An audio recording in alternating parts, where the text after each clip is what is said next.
What happened? I don't know if we just, I don't know. We practiced well on Monday. It wasn't too bad yesterday. Our walkthrough was good. Coach was telling us all this in the locker room, and then we just kind of came out and looked like there was no fire in us. So I don't know if we just didn't get excited for this game, but we laid an egg tonight bad. Yeah, I think, in the second half we just came out dead, and they came out hitting pretty much everything, and we just had no fight. We seemed tired compared to them. I don't know. I don't know what we thought was going to happen, but kind of learned another lesson tonight that anybody in this league at any time can win a game. So. How does a game like this motivate you guys for the next game coming up on Saturday? I think we just need to continue to practice how we have been, but whenever it's time to tie up our shoes and go into the game, that we need to be ready. And at the half, no matter what the score is, 0-0, and we need to come out with as much fire as we started the game with, because there's just no excuse for us to come out like that and be up 10 and lose by 9, and then to go on a run. They had 19 more points than us in the second half. That's just. What was the mood in the locker room at halftime? Confidence level still up, or is it it's one of those things that's hard to explain? No, we were kind of quiet there too. I don't know what was going on. I even kind of said in the locker room, we were just sitting in silence, and usually we're talking hey, what can we do better here? Guards, how can we help you more? Post, how can we get the ball to you? And it was kind of silent for the first 2 minutes down there. So I don't know. Someone's got to step up and just, if it looks like that at the beginning of the game or in the middle of the game, that we just have to, as a team, collectively just get the team fired back up, and someone's got to do it. Has that been something you've been looking for all season as a vocal leader? Honestly, we have them. Lauren is, I am, Mandy is, all of us seniors, and even some of our underclassmen are. So I don't understand how that could happen for us. That's not been a problem all year for us. So I don't know how that could happen. It was just dead silent in the locker room, and at halftime nobody said a single word, and everybody was just what's going on? I think somebody said, why is nobody talking? This is weird. And the coaches were like, what's wrong? I don't know what happened, but we just were completely dead. Came out the exact same way, and came out with a loss. It was quiet there in the arena too. Whenever they took the lead eventually there after y'all couldn't score for 4 minutes, so that couldn't have helped you out at all. You couldn't have any cheers or anything. It was just kind of quiet there too on the court. Yeah, sometimes the fans help us a little bit, but I don't know. We just couldn't. I don't know. Just couldn't get it back. Guys, Maria Castro came off the bench. She had a pretty good game, 12 points, and she made a lot of hustle plays. So, despite the loss, what do you think that gives you guys, with a good game from her going forward?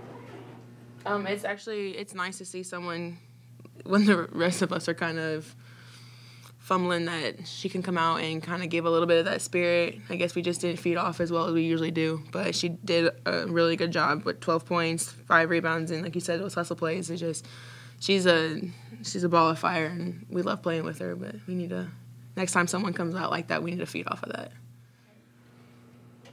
Kaylee, did you feel like they were just constantly throwing bodies at you down there? It seemed like they were rushing down a lot. Kind of. Anytime. It was even hard to get me the ball. I felt so open. One time I remember Lauren was on the wing. I felt so open, and she wouldn't throw. She's like, no, I'm not throwing that to you, because there was people literally just sitting on it. And then when it did get into me, they were just collapsing. But yeah, there's always a lot of bodies on.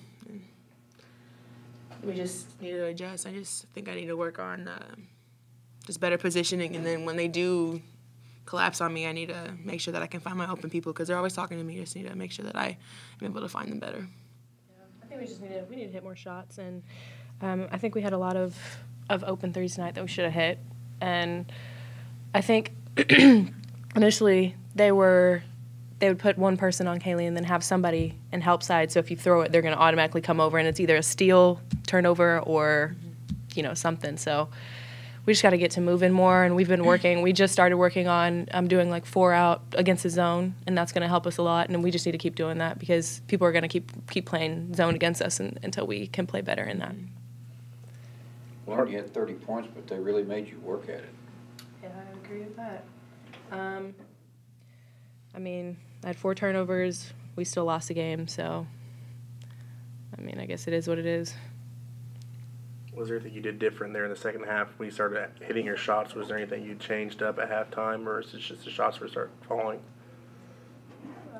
I just think they started falling. I was getting to the rim a lot more, slowing down on my finishes.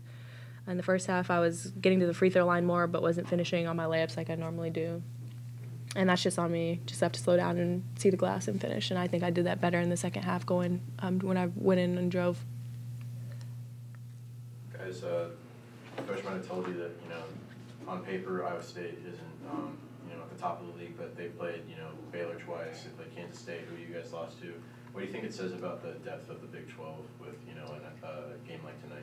Yeah, before we came up here, Coach was reiterated that, like, we knew they were a good team because they had played the top of the basically the top of the conference before coming in to play us. And so, that, like you said, it goes to show that on any given night in this conference, you can't take a night off because you will get beat. And so we just need to all realize that, because at any given moment, even if they're considered the bottom of the Big 12, they're still a competitor, and they still will kick your butt if you're not ready to compete that night. Anything else, guys? All right. Thanks a lot, Vicky. Thanks.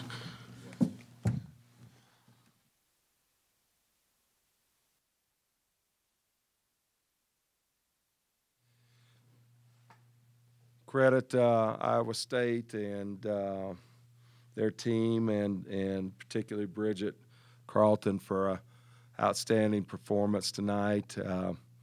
I thought she was really special. You look at her game, and she was 16 for 22, and that includes a missed layup. So she hit shot after shot, and I don't know if we've ever, since I've been here, we had anybody get 39 against us. So credit her for having an outstanding night. I'm a little disappointed the fire that we played with tonight. I thought our preparation after the first Bedlam game was not good, and it led to a loss at K-State. But I thought the last 2 practices have been really good, so I'm a little puzzled why we came out and played the way that we did tonight. But sometimes you run against somebody that has a huge night against you, and you got to buckle down and guard, and we didn't do that. The last 2 ball games, we've given up 48 points in the second half, and that's not conducive to winning. It's a strange night overall, and why do you said you're puzzled, but do you think there's any reason behind why they didn't come out with any fire? Or? You know, I don't know. I think you gotta be motivated to play every game in this league, and I thought we were. And as a coaching staff, I felt like we told them that Iowa State had a good ball club with a premier player. And you look at Iowa State's schedule, I knew they were good because their front end of their schedule is very heavy. They played Baylor twice. They played West Virginia twice. Their other loss was to Oklahoma, and the 6th loss was to Kansas State. So their front end of their schedule was really loaded. So I was very concerned about them coming in here, and I knew that they would play with a tremendous sense of urgency, and they did. Kaylee and Lauren were talking about the halftime locker room. They said that it felt really quiet the first couple of minutes in there. Nobody was talking, and they kind of couldn't figure out why it was so quiet. Did you sense something? I sensed it going on the floor. Really? I sensed it going on the floor, and you know, I guess that falls on me to maybe be a little bit more rah-rah. That it really isn't my personality on it, but my personality is more preparation and get down and get ready to go. And there's just too many times that we let people drive around us for layups, and yeah, they're good players, but we're going to see a lot of good players in our league. You got to have the ability to cut off the drive and not let people go for layups. And it was just and then credit them as well. I mean, a tremendous performance for Bridget Carlton. I love her game. She's got a lot of international experience. She's got the ability to score off the dribble at the free throw line, shoot the three. You know, when you give up 39, it's not just the person that's guarding her. It's a second line of defense. Who's hedging out on a screen? Who's helping out there? And we talked to them about getting out and almost guarding her with two people in the second half, and we didn't do that. So evidently I didn't convey that well enough to our kids. As you said, Bridget did a little bit of everything on the offensive end, but she also got 9 rebounds on the defensive end. Where does she rank as some of the best players in the Big 12 right now? Well, tonight she was the best player we played against so far. You know, there's a lot of good players, and there's a lot of great players coming up, and Kalani Brown at Baylor and some other kids. But, you know, as far as an individual performance, we've played Mississippi State, and they had Vivian's there. We've played UCLA with Canada. You know, we played Tennessee where they got a lot of McDonald's All-Americans, but this is the best individual performance that we've faced in not only this year but maybe years. Coach Finley always brings a tough matchup here, and I think he escaped last year here with the overtime win against them. But what were they doing there defensively in the second half? I mean, they did a good job of getting around the basketball, and they force you to hit some perimeter shots. And I don't like the fact that we shot 31 threes when only nearly half of our shots are three-pointers. That's not what we're about. So I've got to do a better job of having these kids have some patience and make sure that we're using Kaylee inside. And she's got to make sure, too, that she's working hard to get the basketball. I thought there's games that we've had earlier where she's commanded the ball more than she did tonight. But it comes on me making sure that she gets touches, and 31 threes are way too many.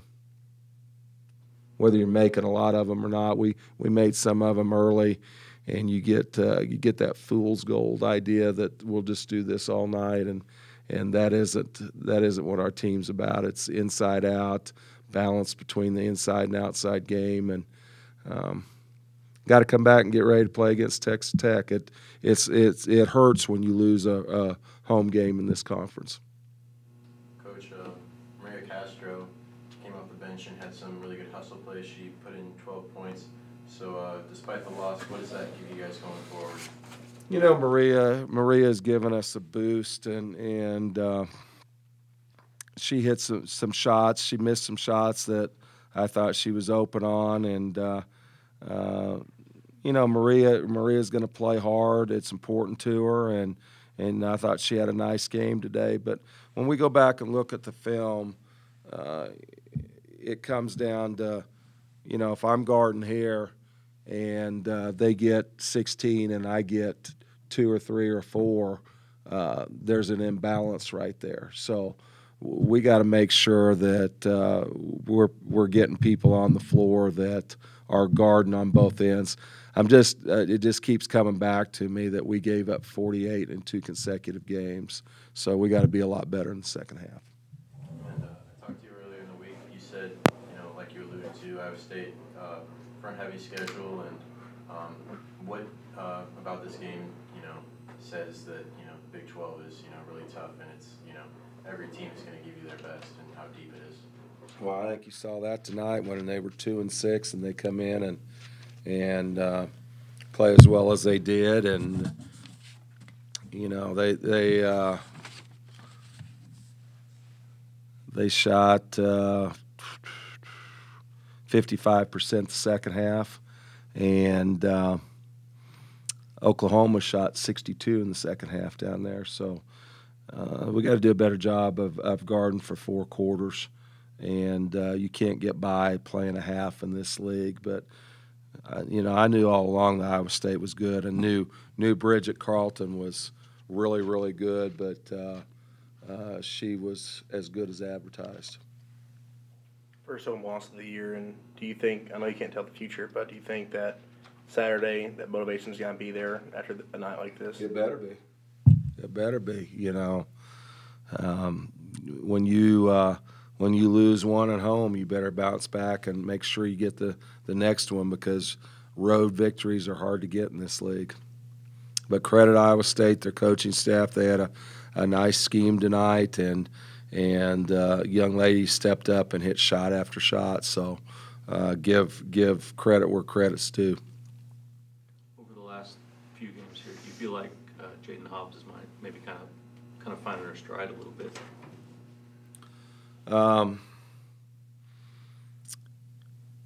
Jaden's got to get back to the form of where she looks to shoot first. I thought there were some opportunities when she first touched the ball, but she's got to be one that stretches the defense, and when the zone is played, she's got to be one that hits shots, and she needs to get where she's looking shot first and pass second and adjust to it. But when you catch the ball and you're looking to pass, then you're covered. So she's got to change her order of looks a little bit on that. She's very capable of making shots, and in a game like this, she's a young lady that probably should have got up 8 or 9 threes, and we didn't get that done. Is it a confidence issue, you think, just having missed the year and trying to find her rhythm in game again? Well, I'm sure it is, and I think Jane's going to get better as she gets more playing time, and we haven't started her until the last 2 ball games, so there's a little transition in that. But you look at some of our shooting percentages; they aren't very good. But it comes back down to it that 2 points, we gave up 48 points in the second half, and we shot 31 threes. I mean, that's not going to win many basketball games. Anything else, guys? All right, thanks a lot. Thanks.